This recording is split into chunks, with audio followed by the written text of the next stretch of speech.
سلام رفقا، امروز میخوام چند تا تنظیمات مخفی خفن PS5 رو بهتون نشون بدم که تقریبا 90% از گیمرها حتی از وجودش خبرم ندارن. پس بدون هیچ معطلی بریم سراغ ویدیو. خب اول از همه بریم سراغ تنظیمی که باعث میشه تصویر PS5 واقعا زنده‌تر و واقعی‌تر بشه. وارد بخش ستینگ بشین، بعدش روی اسکرین اند ویدیو کلیک کنین، بعدش گزینه HDR رو بزنش روی On When Support. با این کار رنگ‌ها واقعی‌تر، نور سفید بهتر و گرافیک بازیات خیلی چشمگیرتر میشه. ولی یه چیزی که هست، اینو خیلی از تلویزیون‌ها ساپورت نمی‌کنن. حالا باید ببینید تلویزیونتون ساپورت می‌کنه یا نه. الان همونطور که می‌بینید تلویزیون خودم ساپورت نمی‌کنه، ولی بعد امتحان کنین که تلویزیونتون ساپورت می‌کنه یا نه. اول از همه رفتیم سراغ HDR دستی که اگه روشنش بکنین رنگ‌ها خیلی واقعی‌تر و زنده‌تر میشه روی کنسولتون. اما این تنظیمی که میخوام بهتون الان بگم، اگر فعالش بکنین بازی‌ها رو بالاترین فیلم و نرمی ممکن اجرا میشن، مخصوصا بازی سنگین مثل گادآوار و اسپایدرمن و کلی بازی دیگه. اول بریم داخل گزینه Save Data and Game، روی گزینه Game Present، Performance Mode or Resolution Mode. این مال همه روی دیفیکالت رو عادیه، اما باید بزنیش رو پرفورمنس مود. درست گفتم تلفظشون؟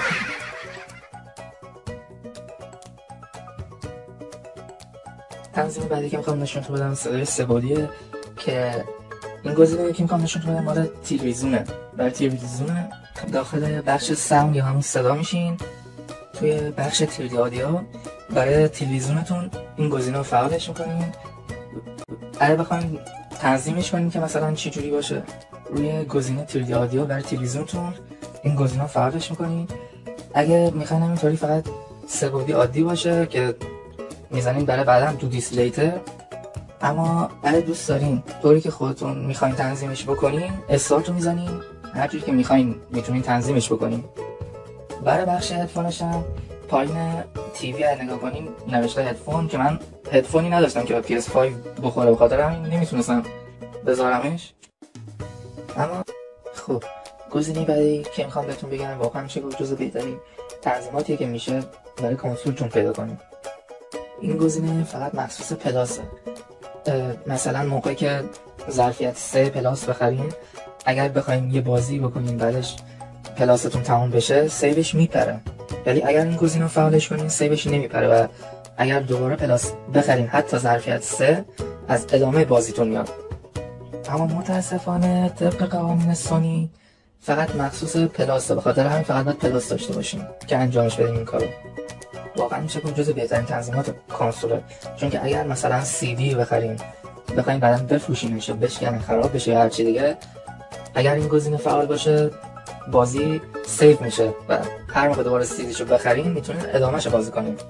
داخل قسمت سیو دیتا اند گیم بشین، قسمت سینک سیو دیتا، روی این قسمت کلیک کنین و این گزینه رو فعالش کنین.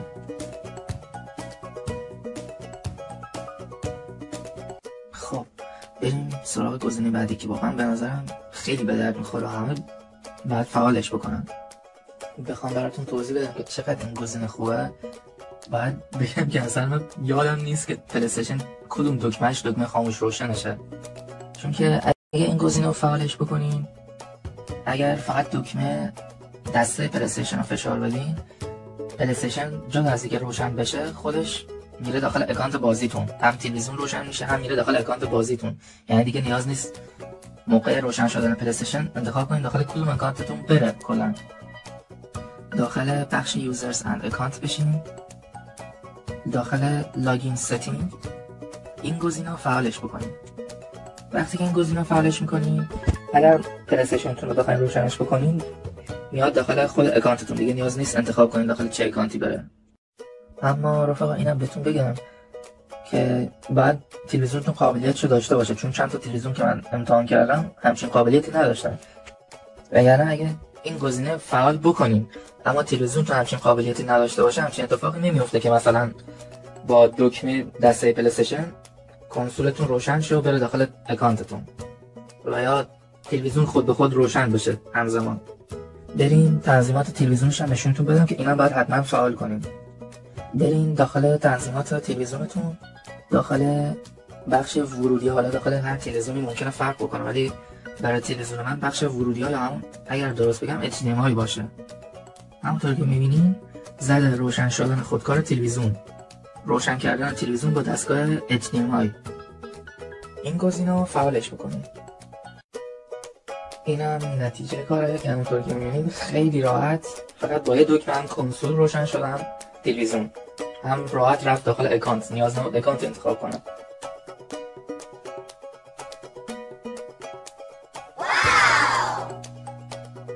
مورد بعدی که به نظر خودم مهمترینشونه، به نظر من همه انجامش بدیم، من که انجامش دارم واقعا خیلی بهتره. یکی میاد خونتون از کنسولتون روشن میکنه، راحت بازی میکنه، میتونین روی کنسولتون رمز بذارین از طرف تلویزیونتون که اول بر رمز وارد کنه. مطمئنا اینجوری خیلی بهتره، رمزش هم دیگه کسی نداره. اینو برای کسایی گفتم که خیلی بچه فامیل فضول دارن، چون که واقعا برای خودم خیلی به درد خورده.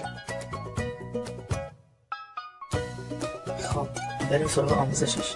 روی گزینه بالایی، حالا واسه من چون رمز گذاشتم زده چنج پسورد، من رمز رو میتونم عوض کنم، ولی واسه شما فکر کنم باید بزنید نیو پسورد. بعدش یه رمزی میتونید انتخاب بکنید. بعدش یه رمز انتخابش کردین، میایین داخل این گزینه، میگه داخل چه دستگاهی میخواین رمز بذارین. بعد گزینه PS5 رو بزنین روش.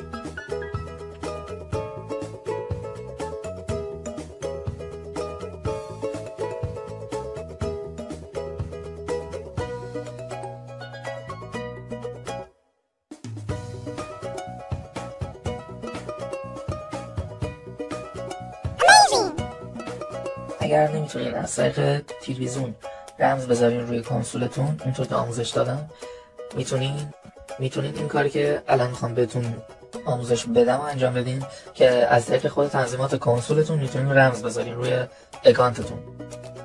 دوباره بینین داخل بخش یوزرز ان اکانت قسمت لاگین ستینگ، اینجا یه گزینه‌ای داره زده PS5 لاگین پسکد. این گزینه روش کلیک میکنین، حالا رمزی که دوست دارین رو انتخاب میکنین، بعدش تاییدش بکنین. خب حالا بریم امتحانش بکنیم چی جوریه.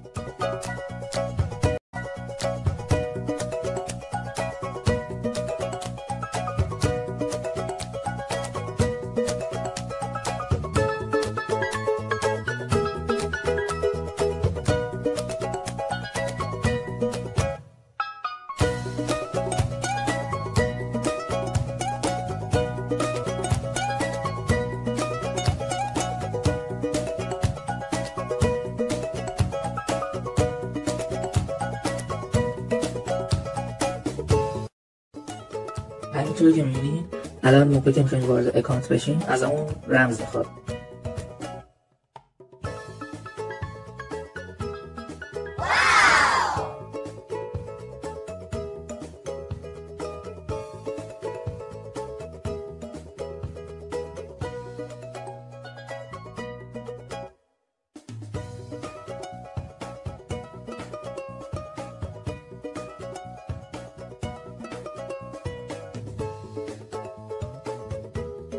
اگر هم بخواین رمزشو پاک کنین دوباره بعد برین داخل همون بخش قبلی که الان رفتیم رمز بذارین، این قسمت زده دیلیت لاگین پسکد، این گزینه رو میزنین اگر خواستین رمز رو حذف میکنین.